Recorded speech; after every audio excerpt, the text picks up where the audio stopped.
ഒരിക്കലൊരു നുണ പറഞ്ഞു, രഞ്ജി ചേച്ചി അത് വിശ്വസിക്കുകയും ചെയ്തു. ഇനിയെങ്കിലും ഇതൊന്ന് നിർത്തിക്കൂടെ? നിർത്താമായിരുന്നു, പക്ഷെ അവൾ വിശ്വസിച്ചു പോയില്ലേ. ഇനി പൊളിഞ്ഞാലാണ് കൂടുതൽ കുഴപ്പം. ഈ കിച്ചുൻ എന്താ പറഞ്ഞാ മനസ്സിലാവാത്തത്? കണ്ടോ അഖിലയ്ക്ക് കോമൺ സെൻസ് ഉണ്ട്. പിടിച്ചു നിൽക്കാൻ ഞാൻ ഒരു നുണ പറഞ്ഞുപോയി. അതിൽ നിന്ന് രക്ഷപ്പെടാൻ ഞാൻ എന്തോ ചെയ്യണം? തൂങ്ങിച്ചാവണോ? Yes sir. ഞങ്ങളിപ്പോ എന്താ ചെയ്യേണ്ടത് സാറ് പറ. ഒരൊറ്റ മണിക്കൂർ നേരത്തെ കാര്യം. നാളെ രാത്രി ഞങ്ങൾ രണ്ടുപേരും നിന്റെ വീട്ടിൽ ഡിന്നറിന് വരുന്നു. മടങ്ങി പോകുന്നത് വരെ ഞങ്ങളുടെ മുമ്പിൽ ഭാര്യ ഭർത്താക്കന്മാരെ നിങ്ങൾ അഭിനയിക്കുന്നു. അത്രേ ഉള്ളൂ. സിമ്പിൾ അല്ലേ? അതിലും സിമ്പിളായി വേറൊന്നുണ്ട്. എന്താ? ഞങ്ങൾ ഹണിമൂണിന് പോയെന്ന് പറഞ്ഞ പോലെ. അതൊന്നും വേണ്ട. അയ്യേ, ഞാൻ പറയുന്ന പോലെ അങ്ങോട്ട് കേട്ടാ മതി. പക്ഷെ വേറെ പ്രശ്നമുണ്ട് സാറേ. ഒരു പ്രശ്നമില്ല. കിച്ചൻ എന്താ എത്ര ഭയം? ഞാൻ റെഡിയാ. അതല്ല പ്രശ്നം. എന്റെ വീട് കണ്ട ഒരു വിവാഹിതന്റെ വീടാണെന്ന് പറയേയില്ല. അതെന്താ നിന്റെ വീട്ടിന് മുമ്പിൽ എഴുതി വെച്ചിട്ടുണ്ടോ ഞാൻ വിവാഹിതനല്ലേ എന്ന്? അങ്ങനെ എഴുതി വെക്കേണ്ട ആവശ്യമില്ലല്ലോ സാർ. ഒരു ഡൈനിങ് ടേബിൾ ഇല്ല, ഒരു അലമാരിയില്ല, ഒരു സോഫ സെറ്റ് ഇല്ല, ഒരു വാഷിംഗ് മെഷീൻ ഇല്ല, പിന്നെ ഒരു ടിവി ഇല്ല, ഫ്രിഡ്ജ് ഇല്ല, കിച്ചൺ വെസൽസ് ഇല്ല. അയ്യോ, പിന്നെ മെയിൻ ഐറ്റം ഒരു ഡബിൾ കോട്ട് ബെഡ്. നിങ്ങൾക്ക് കടന്ന് ഇങ്ങനെ. എന്നാ പിന്നെ ഒരു കൊച്ചിനെ കൂടെ വേണ്ടിയില്ല. എന്താന്ന് വെച്ചാ വാങ്ങി. ഞാൻ ഡബിൾ കോട്ട് വേണ്ട. അയ്യോ, രഞ്ജു ചേച്ചി ചോദിച്ചാൽ ഞാനെന്ത് പറയും? ഡബിൾ കോട്ട് റിപ്പയറിന് കൊടുത്തിരിക്കാന്ന് പറഞ്ഞാൽ മതി. ചെല്ലി ഒരു ഡബിൾ കോട്ട്. എന്തെല്ലാം പുലിവാല ദൈവമേ.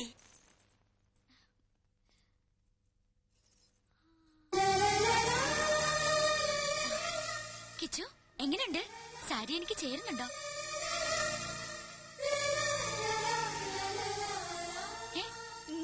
ഈ വേഷത്തിൽ താൻ സുന്ദരിയായിരിക്കുന്നു. അല്ലെങ്കിൽ ഞാൻ സുന്ദരിയല്ലേ? എന്നല്ല, ഇപ്പൊ കണ്ട ഒരു നവവധുവിനെ പോലെ തന്നെയുണ്ട്. അയ്യേ, ഇതൊന്നൊരു വേഷം കിച്ചു. പുതിയ ഷർട്ട് ഇട്ട് നിൽക്കാൻ ഞാൻ പറഞ്ഞതല്ലേ. ഇതൊക്കെ ഞാൻ ഇവിടെ വാങ്ങി വെച്ചിരിക്കുന്നത്. ഇതൊക്കെ മതിയെന്ന്. പോരാ, അഖിലയുടെ ഹസ്ബൻഡായി അഭിനയിക്കാൻ ഇത്രയും ഗ്ലാമർ പോരാ. ഊരിക്കേ. ഇനി ഇത് അങ്ങോട്ടിട്ടെ.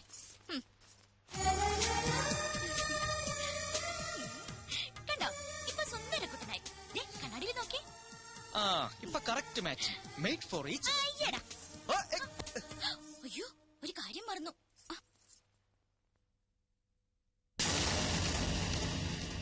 അത് വേണ്ട. ഒരു പെണ്ണിന്റെ നെറുകയിൽ ആദ്യമായി സിന്ദൂരം അണിയിക്കേണ്ടത് താലി കെട്ടിയ പുരുഷനാ. ആ പാവത്തിന്റെ ചാൻസ് നഷ്ടപ്പെടുത്തണ്ട. മനസ്സറെത്തി. ഗുഡ് ഈവനിങ് ചേച്ചി. വരൂ, അകത്തോട്ടിരിക്കാം. എങ്ങനെയുണ്ട് ചേച്ചി എന്റെ കുടില്? കുടിലോ? ഇതൊരു കുട്ടി കൊട്ടാരല്ലേ?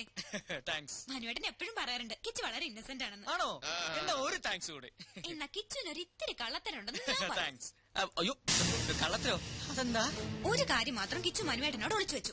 എന്ത് കാര്യം? കല്യാണ കാര്യം. അത് ഞങ്ങളാരും അറിഞ്ഞില്ല. അത് ഞാനും അറിഞ്ഞില്ല. അല്ല, ഇതൊക്കെ പെട്ടെന്ന് അറേഞ്ച് ചെയ്തുകൊണ്ട് ആരെ അറിയിക്കാൻ പറ്റില്ല എന്ന് പറയുന്നത് വരികയായിരുന്നു. കിച്ചു നന്നായിട്ട് വീട് അറേഞ്ച് ചെയ്തിട്ടുണ്ടല്ലോ. താങ്ക്സ്. അത് ഒറ്റ ദിവസം കൊണ്ട്. അല്ല, ഈ കല്യാണം പെട്ടെന്നായതുകൊണ്ട് എല്ലാം ഒറ്റ ദിവസം കൊണ്ട് സെറ്റപ്പ് ആക്കി പറയുമായിരുന്നു. ഇപ്പൊ ഈ പെയിന്റിംഗ് എങ്ങനെയുണ്ട്? അഖില വരച്ചതാ? അഖില പെയിന്റ് ചെയ്യൂ. പിന്നെ ഈ മുറി മുഴുവൻ പെയിന്റ് ചെയ്ത് അഖിലല്ലേ? മനസ്സിലായില്ലേ? ഒരു തമാശ പറയാൻ ശ്രമിച്ചതാണ്. ഹലോ, വരൂ ചേച്ചി. എങ്ങനെ ഉണ്ടായിരുന്നു സാർ? ടോട്ടൽ കുളമാക്കി. എങ്ങനെ? Over expense, over expression. തലനാരിഴയ്ക്കാണ് രക്ഷപ്പെട്ടത്. ഞങ്ങളുടെ പാചകമൊക്കെ ഇഷ്ടമായോ ചേച്ചിക്ക്? ഗ്രേറ്റ്. അഖില എന്തായിരിക്കാത്തത്? അതെ, അഖില ഇരിക്കൂ. നമ്മളുടെ എന്തിനാണ് ഒരു ഫോർമാലിറ്റി അല്ലേ? ഞാൻ ഇരുന്നോളാം. അല്ല, മനസ്സാർ ഒന്നും കഴിക്കുന്നില്ലല്ലോ. കഴിക്കൂ സാർ, എല്ലാം സാറിന്റെ പണം തന്നെയാണ്. അല്ല, സാറ് തരുന്ന ശമ്പളം കൊണ്ടാണ് ഇതൊക്കെ വാങ്ങിയതെന്ന് പറഞ്ഞുകൊണ്ട് വരികയായിരുന്നു. നിങ്ങൾ ഹണിമൂൺ എവിടെ പോയത്? ഹണിമൂൺ എവിടെയാ സാറ് പോയത്? ഊട്ടിയില്. നിങ്ങളുടെ ഹണിമൂൺ ഞാനെങ്ങനെ അറിയുന്നത്? അല്ലേ, ഹണിമൂൺ ഞങ്ങളുടെ ആയിരുന്നല്ലോ. ഒരുപാട് സ്ഥലങ്ങൾ പ്ലാൻ ചെയ്തിരുന്നു, പക്ഷെ സാറ് സമ്മതിക്കണ്ടേ. ജോലി തിരക്കേ. കല്യാണം കഴിഞ്ഞ സ്ഥിതിക്ക് അഖിലേനി മോഡലിംഗ് ഉപേക്ഷിക്കോ? ഉപേക്ഷിച്ച മനുസാർ കൊഴയില്ലേ? അല്ലേ സാറേ? അതെ അതെ, അഖില കമ്പനിയിലെ ഏറ്റവും നല്ല മോഡലല്ലേ? മാത്രവുമല്ല, കരിയർ ഇസ് കരിയർ അല്ലേ? അല്ല, ചേച്ചിയും സുന്ദരിയാണല്ലോ, എന്നിട്ടെന്താ മോഡലിംഗ് ചെയ്യാത്ത? അതിന് മനുവായിട്ട് സമ്മതിക്കണ്ടേ? അതെന്താ സാറേ, സാറിന് മോഡലുകൾ വലിയ ഇഷ്ടമല്ലേ? ചിക്കൻ ഫ്രൈ നിറകെ കേറി. സാറ് വെള്ളം കുടിക്കോ? അതെ, തമിഴ് സ്വീറ്റ്സ് എടുത്തോണ്ട് വാ. സാറിന് ഞാൻ വെള്ളം കുടിപ്പിക്കാം. കിച്ചു പോയി സ്വീറ്റ്സ് എടുത്തോണ്ട് വാ. ഞാൻ വെള്ളം കുടിപ്പിക്കാം. പോയി സ്വീറ്റ്സ് എടുത്തു. ഞാൻ വെള്ളം കുടിച്ചോളാം. പഞ്ചാരക്കുട്ടപ്പന് സ്വീറ്റ് തിന്നു. ഐസ്ക്രീം റെഡിയാണോ മാഡം? ഇയാൾ എന്തിനാ ഇങ്ങോട്ട് വന്നത്? അത് പിന്നെ ഈ ഭാര്യ ഭർത്താക്കന്മാരായിട്ട് അഭിനയിക്കുമ്പോ സംശയം തോന്നുകയേ ചെയ്യരുതെന്നല്ലേ മനസ്സാറ് പറഞ്ഞിരിക്കുന്നത്. അതുകൊണ്ട് ഭാര്യയെ സഹായിക്കട്ടെ എന്ന് പറഞ്ഞ് ഞാനിങ്ങ് പോന്നു. ഞാൻ എന്ത് ഹെൽപ്പാണ് ചെയ്യേണ്ടത് ജാലേ? ഭർത്താവ് ചമ്മലൊക്കെ അവരുടെ മുന്നിൽ മതി. എന്റെ അടുത്ത് കാണിച്ചാലുണ്ടല്ലോ ഇതെടുത്ത് മുഖത്തൊഴിച്ചു തരും ഞാൻ. ഒരു ഡാർലിംഗ്. എഴുന്നേറ്റുള്ളൂ. അയ്യോ എഴുന്നേറ്റോ? ദാ ഐസ്ക്രീം. സോറി, തണുത്ത ഒന്നും ഞാൻ കഴിക്കാറില്ല. താങ്ക്സ്. അയ്യോ മനു എഴുന്നേക്കാണോ? അത് പറ്റില്ല. കഷ്ടപ്പെട്ട് ഞാൻ ഇതൊക്കെ ഉണ്ടാക്കിയത് ആർക്ക് വേണ്ടിട്ടാ? കഴിക്കൂ മനു പ്ലീസ്. എന്നാ മനസ്സാർ കഴിക്കൂ. അയ്യോ സാർ, ഞാൻ അറിയാതെ. അയ്യോ സാർ, ഷർട്ടിലെല്ലാം ആയി. ഐസ്ക്രീം അല്ലേ? ഞാൻ തുടച്ചു തരാം. കുഴപ്പമില്ല. അയ്യോ പോയില്ല. മതി, ഞാൻ വീട്ടിൽ പോയി വാഷ് ചെയ്യുന്നുള്ള. എന്തിനാ ഇത്ര ധൃതി? അയ്യോ എവിടേക്കേ പോകുന്നത്? ഇവിടെ ഇരിക്കൂ.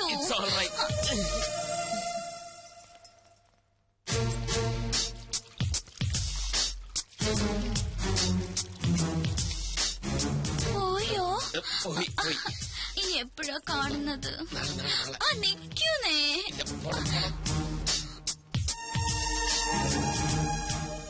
ഫുഡ് കുറച്ച് ഓവറായി പോയി. ഇനി എന്നാ അങ്ങോട്ടൊരു വിസിറ്റ്? എങ്ങോട്ട്? ഞങ്ങളുടെ വീട്ടിലേക്ക്. അല്ലേ മനേട്ടാ? അതെ.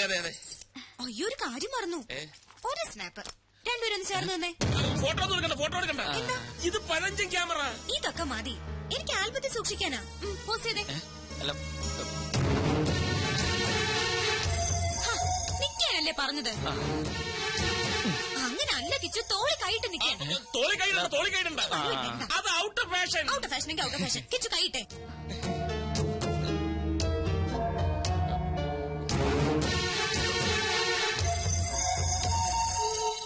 തോളി കൈയിടാൻ. Smile please.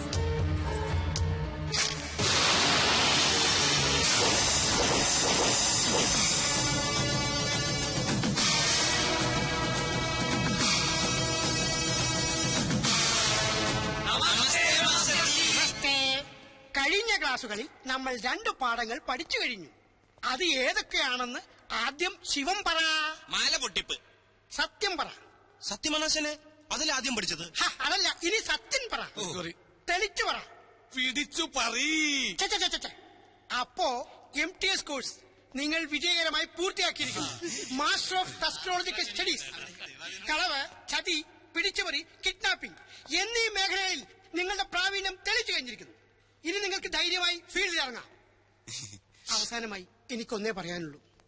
കളമേതായാലും കളവ് നന്നായാൽ മതി. Good bye. ഇനി നമുക്ക് പിരിയാം. സത്യ, ശിവ, നിങ്ങൾ എന്നെ ഇട്ടേച്ച് പോവുകയാണോ? എന്റെ ശിക്ഷകണങ്ങളിൽ ഏറ്റവും മിടുക്കന്മാരാണ് നിങ്ങൾ. ഈ സ്ഥാപനം ഇനി നടത്തേണ്ടത് നിങ്ങളാണ്, അല്ല നമ്മളാണ്. സത്യൻ, ശിവൻ, സുന്ദരൻ എന്ന പുണ്യനാമത്തിൽ നമ്മൾ ഇനി അറിയപ്പെടും. ഓക്കെ. കനകത്തിന് കവിത നിറയും കലവറ. ചുങ്കത്ത് പ്രിൻസ് ജ്വല്ലേഴ്സ്. ഹായ് കിച്ചു. നിക്കുന്നേ, എങ്ങോട്ട് വലിയ തിരക്കില്ല. അല്പം തിരക്കുണ്ടോ? നിക്കുന്നേ. എന്താ ഭാര്യയോട് പിടക്കാണോ?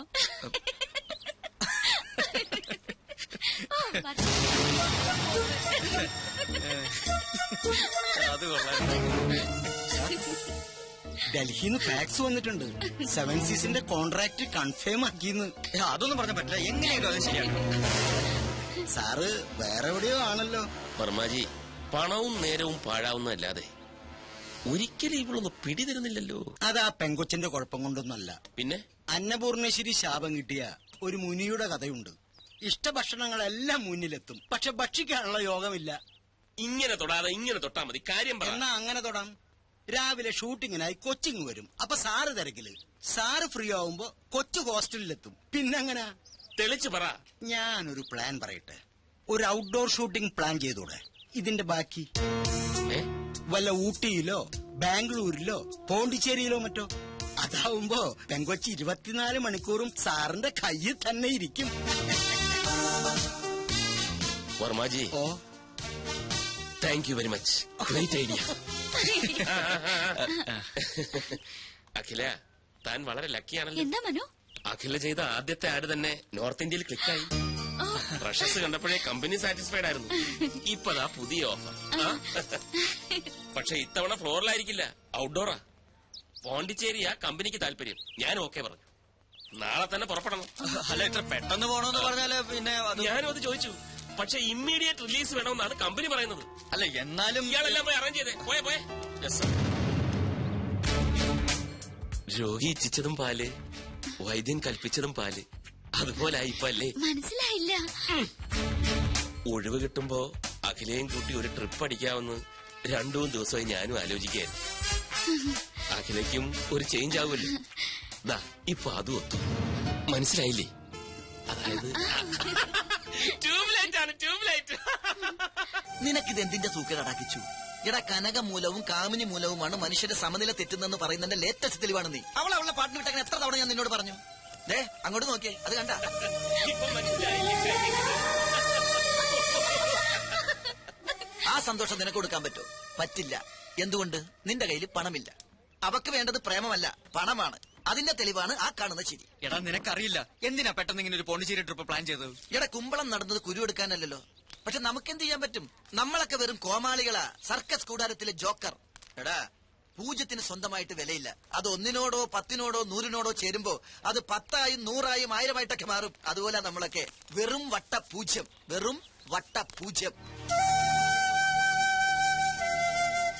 അവന്മാര് പറയുന്നൊന്നും കാര്യമാക്കണ്ട. ഇനി 2 ദിവസത്തെ ഷൂട്ടിംഗ് അല്ലേ ഉള്ളൂ റജി. ഫിഷ് ഫ്രൈ ഒന്നും കൊടുക്കണ്ട, ഫിഷ് കറി കൊടുത്താൽ മതി.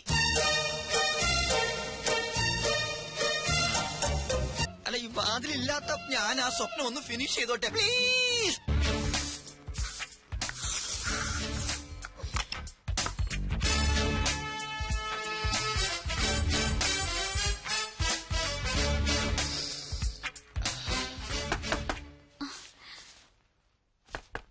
ആരാ? ഈ വാതിലിൽ വേറെ ആരും മുട്ടാൻ? ഞാൻ തന്നെയാ മനു. വാതിൽ തുറക്കാൻ. എന്തിനാ? ഇതെന്ത് ചോദ്യം? നമുക്കിടയിൽ എന്തിനാ ഒരു മറ? നമുക്കെന്തായാലും സംസാരിച്ചിരിക്കാം. തുറക്ക് തുറക്ക് തുറക്ക്. എനിക്ക് ഉറക്കം വരുന്നു മനു. ഞാൻ കിടന്നു കഴിഞ്ഞതാ. നമുക്ക് നാളെ സംസാരിക്കാം. അപ്പൊ അതൊന്നും പറഞ്ഞാൽ പറ്റത്തില്ല. നാളത്തെ ഷൂട്ടിങ്ങിന്റെ കാര്യം പറയാനാ. ഉറക്കമൊക്കെ ഞാൻ മാറ്റിത്തരാം. ദേ, ഞാൻ 10 വരെ എണ്ണും. അതിനു മുമ്പ് തുറന്നിരിക്കണം. ദേ, ഞാൻ എണ്ണാൻ തുടങ്ങുന്നു. 1, 2, 3, 4, 5, 6, 7. അതിലേ വന്ന കൊച്ചു കള്ളി.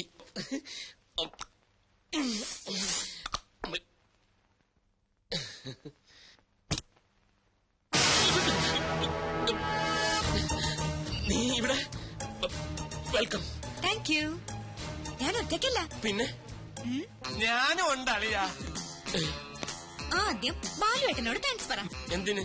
ഇത് ബാലുവേട്ടന്റെ ഐഡിയ അല്ലേ മനുവേട്ടൻ ഒരു സർപ്രൈസ് തരാൻ? ഓ, നിന്റെ ഐഡിയ ആയിരുന്നല്ലേ? താങ്ക്സ്. പെട്ടെന്നുള്ള പ്ലാനിങ് ആയതുകൊണ്ടല്ലേ അളിയന് രഞ്ജുവിനെ അറിയിക്കാൻ പറ്റാത്തത്. അതുകൊണ്ട് ഞാനൊന്ന് ഹെൽപ്പ് ചെയ്യാമെന്ന് വെച്ചു. ഏതായാലും ഹെൽപ്പ് വളരെ നന്നായി. അപ്പൊ എല്ലാം പക്കയല്ലേ? ഇനിയിപ്പൊ നിങ്ങളായി, നിങ്ങളുടെ പാടായി. ഞാൻ എന്റെ റൂം ഒന്ന് ശരിയാക്കട്ടെ. ഹാവ് എ നൈസ് ടൈം അളിയാ. വളരെ ഹാപ്പിയാ ഹാപ്പിയാ. ഓക്കെ. ഇതുകൂടെ വെച്ച കേട്ടോ. പൂവർ അളിയൻ. നല്ല സ്ഥലം, എനിക്ക് ഇഷ്ടമായി. അതെ, നമ്മുടെ ഹണിമൂൺ ഇവിടെ വരായിരുന്നു അല്ലേ മനുവേട്ട? കറക്റ്റ്. ഞാനും അതിനെപ്പറ്റി ആലോചിച്ചു. ഒന്നും ചോദിച്ചില്ലല്ലോ. എവിടെ നമ്മുടെ ഹണിമൂൺ കപ്പിൾസ്? ആര്? കിച്ചു അഖിലേയും.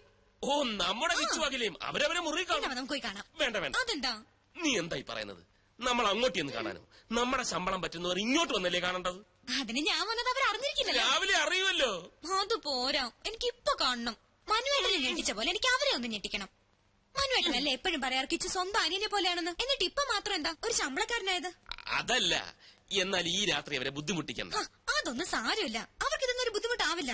മനുവേട്ടൻ വരണ്ട, ഞാൻ പൊയ്ക്കോളാം. ഏതാ മുറി? അത് വേണ്ട, ഞാനിവിടെ വരാം. പക്ഷെ ഈ വേഷത്തിൽ വേണ്ട. യാത്ര ചെയ്ത് വന്നതല്ലേ, ഒന്ന് ഫ്രഷ് ആയിട്ട് വരും. അത് കറക്റ്റ്. ഞാനിപ്പോ അതല്ല ബാത്റൂം, അതാണ് ബാത്റൂം. ഇത് വേറെ മുറിയാ. മുറിയോ? ആ, കിച്ചുവിന്റെ മുറി. കിച്ചന്റെ മുറിയോ? ഇത്ര അടുത്തോ? അത് നന്നായി. 2 കപ്പിൾസ് അടുത്ത്. ഓക്കെ, ഒരു 5 മിനിറ്റ്. ഓക്കെ.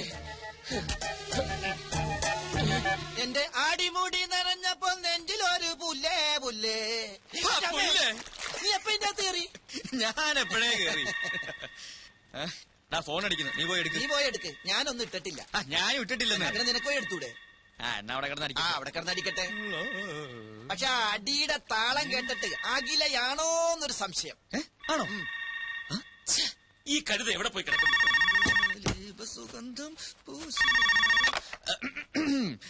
ഹലോ, നീ അവിടെ എന്തെടുക്കുക? ചെവി കേട്ടൂടെ നിനക്ക്? അപ്പൊ മനസ്സാറായിരുന്നോ? എന്താ സാർ? നീ വേഗം അഖിലയുടെ മുറിയിലോട്ട് ചെല്ല്. എന്തിനാ സാർ? എടാ രഞ്ജു, ആ പണ്ടാരക്കാരൻ ബാലുവും കൂടെ വന്നിട്ടുണ്ട്. അവക്കിപ്പൊ നിന്നെ അഖിലെ ഒരുമിച്ച് കാണണമെന്ന്. നിന്നെ അവിടെ കണ്ടില്ലെങ്കിൽ ആ കൂടെ കുഴപ്പമാവും. പെട്ടെന്ന് കൂടെ ചെല്ല്. അല്ല സാർ, അങ്ങനെ പെട്ടെന്ന് പോകാൻ പറ്റിയ അവസ്ഥയിലല്ല ഞാനിപ്പോ. അതൊന്നും എനിക്ക് കേൾക്കണ്ട. ഏതവസ്ഥയിലായാലും ഇപ്പൊ ചെല്ലണം. വേഗം. ശരി സാർ. ജീവ, അവള് മുറിയിലേക്ക് ചെല്ലാൻ പറഞ്ഞു അല്ലേ?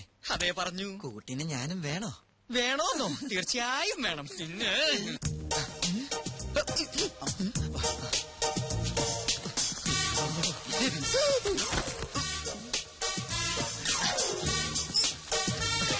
പിന്നെ